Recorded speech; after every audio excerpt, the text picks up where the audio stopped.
Hey there, this is the One Boom, and happy Halloween to you. Today we're going to be looking at World at War, a game that packs quite a scare. Not in its zombies or campaign, no, in its multiplayer. That's right. A lot of you might not know about this, and many of you probably do. Either way, hopefully you enjoy this either as a second look or a first look at some of the spookiest stuff in Call of Duty history, in my opinion at least. Sit back, put on some headphones, grab your Halloween candy, and let's get right into the video.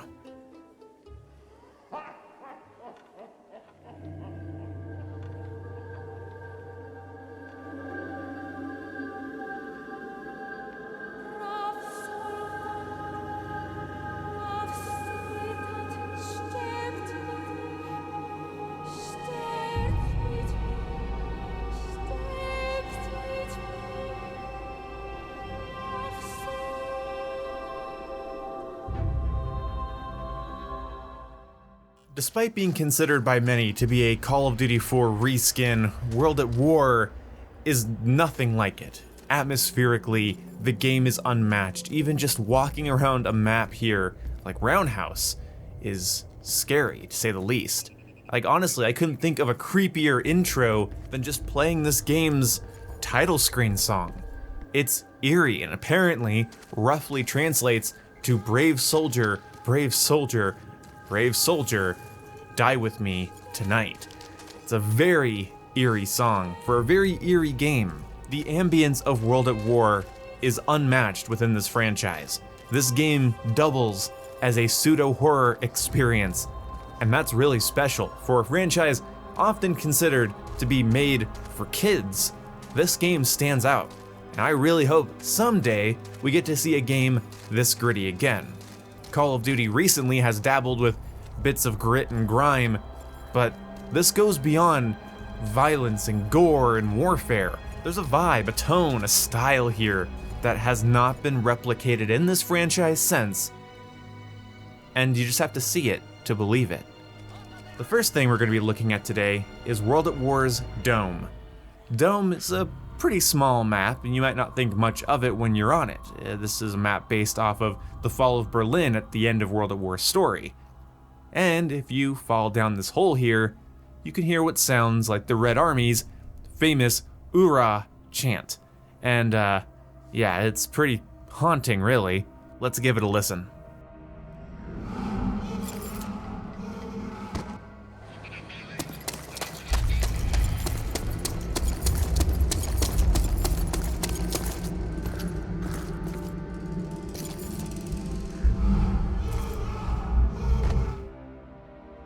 This is a fun little Easter egg that you'll only find if you jump down here or take the spectator cam, and I think it's perfectly eerie without being too horror-y. It's still in the realm of what a German soldier might hear during the fall of Berlin if they were hiding out in the Reichstag building. But let's move on to the map Cliffside, another pretty innocuous map. It doesn't really seem that spooky. I mean, you have this tomb area, and you'd expect an Easter egg around here, but if there is one, I haven't found it. But up in this bunker, and also in the bunker that's identical to this one, there is a very demonic, eerie whisper that can be heard through these grates, and, well, let's give it a listen outside of the bunker, and then take the spectator cam inside the bunker.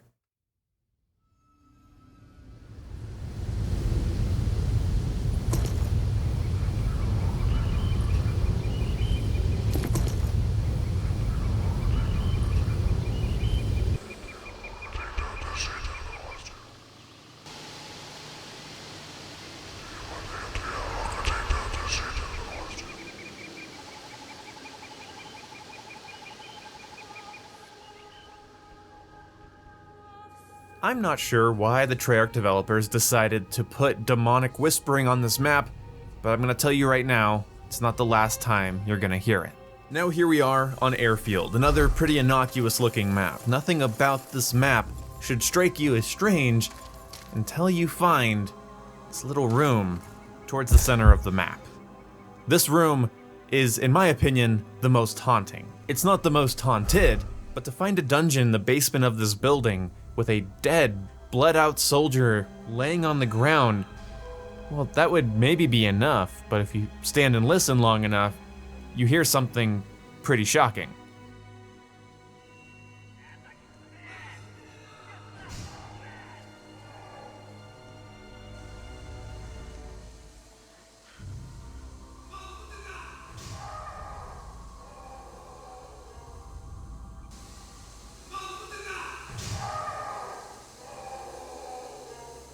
The voice acting work here is really good, and the longer you stay, the more variations of this soldier being tortured can be heard. These are the echoes of it.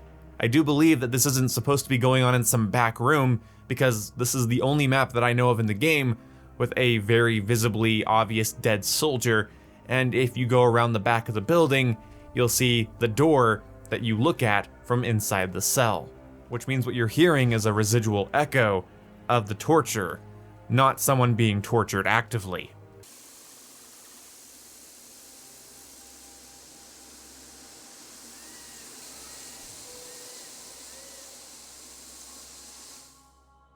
For these haunting sounds to play in this little camping area in the basement here, it's just really cool, and I wish that there wasn't a big opening in the wall and that this room was one way in, one way out. That would have added a lot to the feeling of claustrophobia, but this will do, and it does it really well.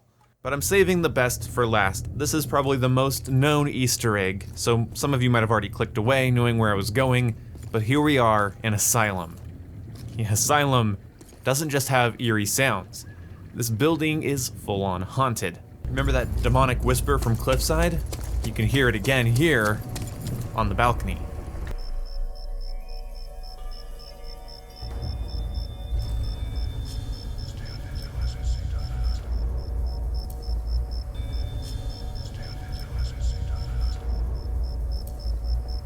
And this whisper will follow you inside the building.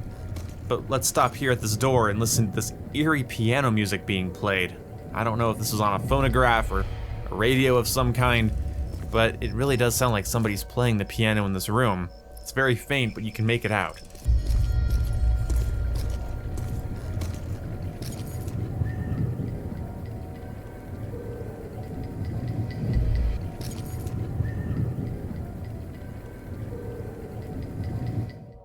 But just like in my house in real life, the bathroom is where the action is.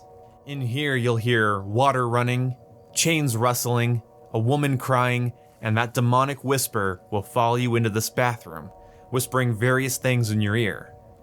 There is no set timer that I could find for these sounds, they just play as often as they want to. Sometimes they go on for a long time, and other times they start and stop rapidly. Sometimes you get a good amount of time in between each noise. Holding still in this bathroom is something that I have trouble doing with headphones on because occasionally it'll whisper right directly in your ear. I want you to go find that yourself. If you own a copy of World at War, take a trip to this bathroom and turn your back to the room, face the wall, and wait for the whispers to get closer and closer. It's an experience I want you to have all on your own.